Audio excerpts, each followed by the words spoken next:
அந்த சட்டம் மேக்ஸிமம் யாருக்கு எதிர்ப்பாக பதிவாயிருக்கு அப்படின்னா கிட்டத்தட்ட 20 கேசஸ் வந்து டிரான்ஸ்ஜெண்டருக்கு எதிராக தான் பதிவாயிருக்கு. ஹோமோசெக்சுவலுக்கானது அப்படின்னு அந்த கேஸஸ் சொன்னாலுமே அப்படி இல்லாமல் அந்த கேஸ் வந்து நிறைய டிரான்ஸ்ஜெண்டர் இருக்குது. ஏன்னா டிரான்ஸ்ஜெண்டர் கம்யூனிட்டி தான், டிரான்ஸ்ஜெண்டர்னு நான் இங்கே சொல்றது வந்து டிரான்ஸ் விமனை சொல்கிறேன். ஸோ அவங்களுக்கு தான் நிறைய பாதிப்பே உள்ளாக்குச்சு.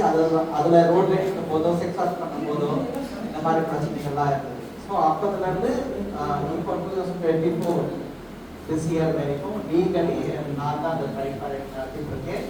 ஸோ அதை தவிரவும் கோயம்புத்தூரில் வந்து ஒரு ப்ரைடு ஸ்டார்ட் பண்ணியிருக்கோம்.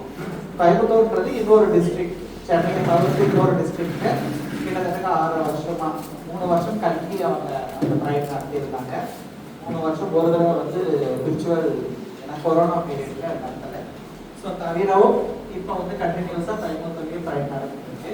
ஸோ என்னோட வேலை நான் ஸ்டார்ட் பண்ணது வந்து கிரைசிஸ் இன்டர்வென்ஷன் தான். ஏதாவது பிரச்சனை வரும்போது கால் பண்ணுவாங்க, அதுக்கு நம்ம ரெஸ்பாண்ட் பண்ணணுன்றது தான் என்னோட ப்ரைமரியாக வேலை இருந்தது. ஸோ நாங்கள் யோசிச்சு பார்த்தோம், எப்பயுமே நம்மளுக்கு பிரச்சனைன்னு வந்துருச்சுன்னா பிரச்சனைக்கு நம்ம மருந்து போடுறோம், காயத்துக்கு மருந்து போடுறோம் அப்படின்றது மட்டும் நம்ம வேலை இல்லை. பிரச்சனை வராமல் இருக்கிறதுக்கு நம்ம என்ன பண்ணணும் அப்படின்ற வேலையை செஞ்சிருக்கோம். ஸோ நாங்கள் 3 இடத்துல வேலை செய்கிறோம். ஒன்று வந்து அவேர்னஸ் கிரியேட் பண்ணுறோம், ஜெண்டர் செக்ஷுவாலிட்டி பற்றி, பாலின பாலியல் பற்றி எல்லா இடத்துலையும் விழிப்புணர்வு பண்ணுறோம். யாருக்கெல்லாம் பண்ணுறோம் அப்படின்னா அட்வொகேட்டுகளுக்கு பண்ணுறோம், லீகலுக்காக, மென்டல் ஹெல்த் சப்போர்ட்டுக்காக சைக்கியாட்ரிஸ்ட், சைக்காலஜிஸ்ட் இவங்களுக்கு பண்ணுறோம். அது தவிர பொதுமக்களுக்கு பண்ணுறோம். ஸோ இந்த இங்கெல்லாம் பிரச்சனைகள் இருக்கும், காவல்துறைக்கு இதை பற்றின புரிதலை ஏற்படுத்துகிறோம். நாம யார், நம்மளோட பிரச்சனைகள் என்ன அப்படின்றது. ஸோ இந்த மாதிரி நிறைய இடத்துல பண்ணுறோம். ரெண்டாவது வந்து mental health support community. So hormone எடுக்கிறவங்களுக்கு உங்களுக்கு தெரியும், டிரான்ஸ்ஜெண்டர் யாருன்னா ஹார்மோன் எடுக்கிறாங்க அவங்களுக்கெல்லாம் மூட் ஸ்விங் இருக்கு.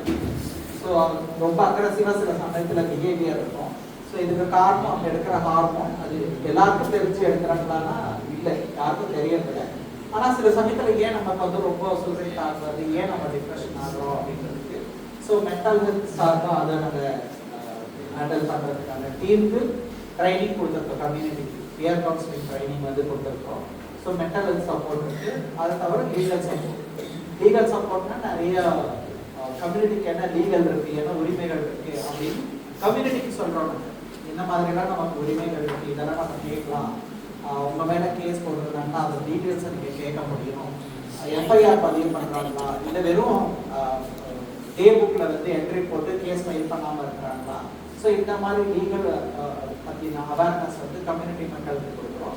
தவிர லீகல் போராட்டம் நாங்கள் பண்ணியிருக்கோம் என்னோட தனிப்பட்ட முறையில். ஏன்னா ஆர்கனைசேஷனாக ஒரு கேஸ் ஃபைல் பண்ணுறது ரொம்ப கஷ்டம். அதனால இண்டிவிஜுவல் கெப்பாசிட்டியில் நான் வந்து ஒரு 3 கேஸ் ஃபைல் பண்ணியிருக்கேன்.